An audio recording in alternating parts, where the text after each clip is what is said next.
This is the Ms.FitVegan podcast, episode 407. No, I don't have a cold. I just woke up. I'm pretty sure you also sound different when you first wake up.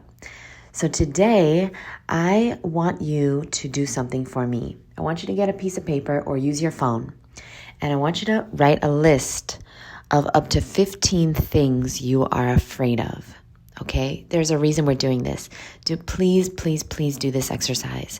Write at least or up to, okay, so 15 things you're afraid of. If you can't think of 15, then think of as many as possible. All right, shut your phone off after this if you can and do this exercise. Write a list of 15 things you are afraid of. Okay, then I want you to pick 5 of those fears. Just randomly pick 5. And I want us to elaborate on why and where these fears come from. Okay? Because a lot of us are living out of fear subconsciously. We don't even know it. And so I want you to pick each fear, 5 fears, and I want you to write fear number 1. Okay? So you might want to pause this, write your list, and then come back to this.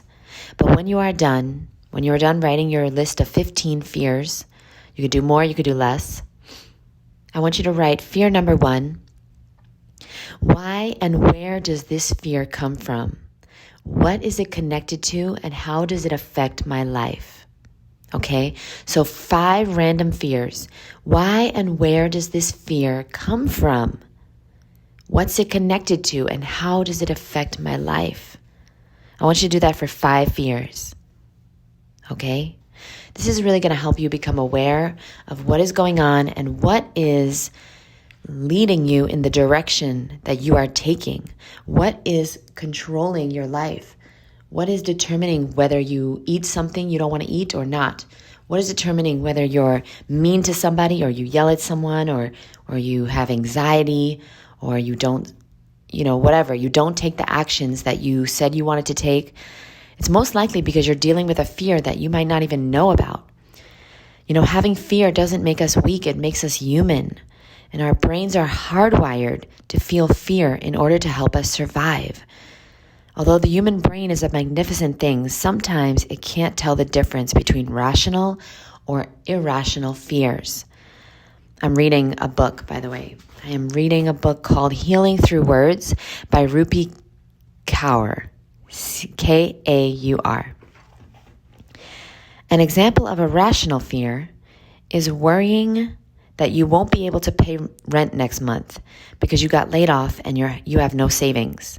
This fear is rational because you have facts that prove how the fear could become a reality. An example of an irrational fear is worrying your coworkers are going to hate the presentation you have to give on Friday.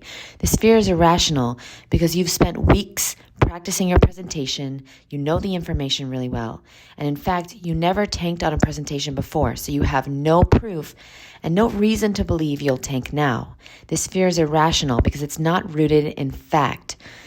It's only rooted in feeling. Now, just because it's rooted in feeling doesn't mean the fear isn't real. It just means that according to the facts, there's a higher chance your presentation will go well rather than go poorly.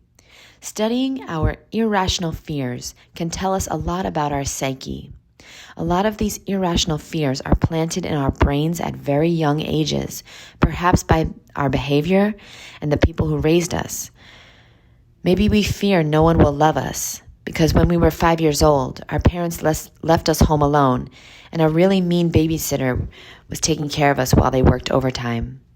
Maybe we fear no one will date us because our first crush called us unattractive. Ignoring irrational fears only give them more power. I found that the best way to free myself from irrational fears is by talking to them directly. After understanding the fear, I like to make a list of outcomes from best to worst that could occur if this fear were to become reality. I then review the list and select which outcomes is most likely to occur. Usually what happens at this stage of the exercise is that my irrational fear is eased because the outcome at this stage of the exercise is realized that it's actually irrational. Now I'd like you to visit 5 of the fears. Okay, so guys, I want you to write down 15 of your fears. Then I want you to go through 5 of them. And I want you to write fear number 1. Why and where does this fear come from? What's it connected to and how does it affect my life? All right, I want you to do that for 5 fears. Then I want you to revisit those 5 fears. And I want you to write fear number 1. What's the worst possible outcome that can happen? What's the best possible outcome that can happen? What are 2 to 3 possible outcomes in between? And I want you to rate it on a scale of 1 to 10. How likely is it for the worst possible outcome to occur? 1 is least likely and 10 is most likely. And finally, I want you to write, based on the likelihood, how rational or irrational is your fear? 1 is your fear is completely rational, and 10 is your fear is completely irrational. After you do this, I want you to talk to the fear directly. If the fear is irrational and highly unlikely to happen, have a conversation with it and share why it's time for it to leave. Fear isn't your enemy. Fear is just trying to protect you and keep you safe. It's your job to investigate what worries it has. Finally, thank the fear for alerting you and explaining that you'll be safe and you don't need that fear. If fear is rational and highly likely to happen, write about how you will make space for it, how you'd like to work together, and why you'll be okay. Please do me a favor and do this. Pause this podcast as many times as you need and write out the worst possible outcome, the best possible outcome, 2 to 3 possible outcomes in between, and whether this fear is likely to occur or whether this fear is irrational or rational. Do this for 5 of your fears. And I will just share some of my fears because this may help you to inspire you to go deep and figure out what your fears are. My list of fears.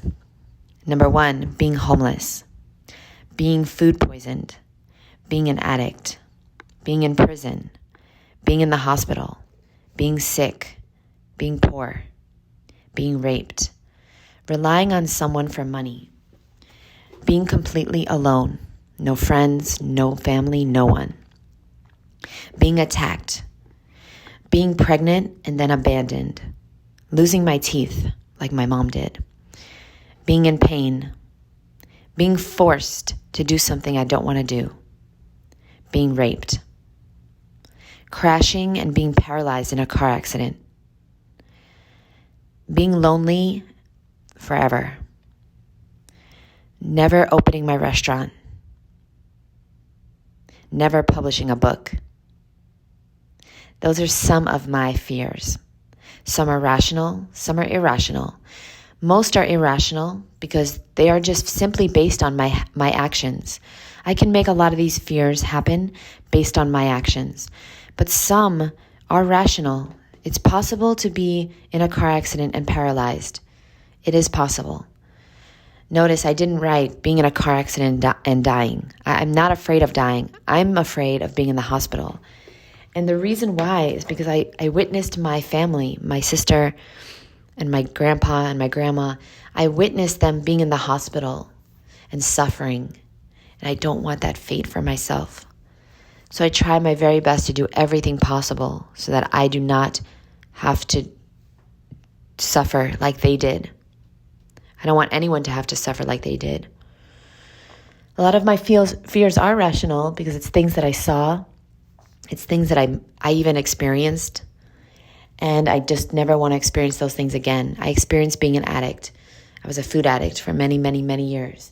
I experienced being homeless for a bit. I experienced being food poisoned.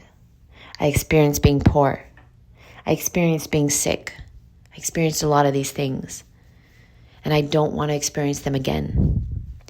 But they're not rational fears because I'm taking preventative measures. I'm taking steps every single day to make sure that I'm not homeless, to make sure that I'm not in the hospital, to make sure that I don't put myself in unsafe positions, that I don't rely on anyone for money.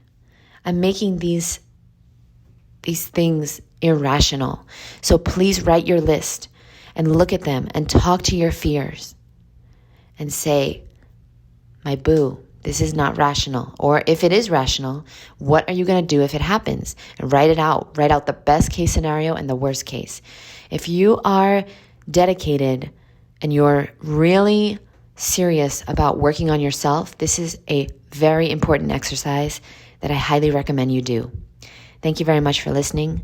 Now do the exercise. Bye.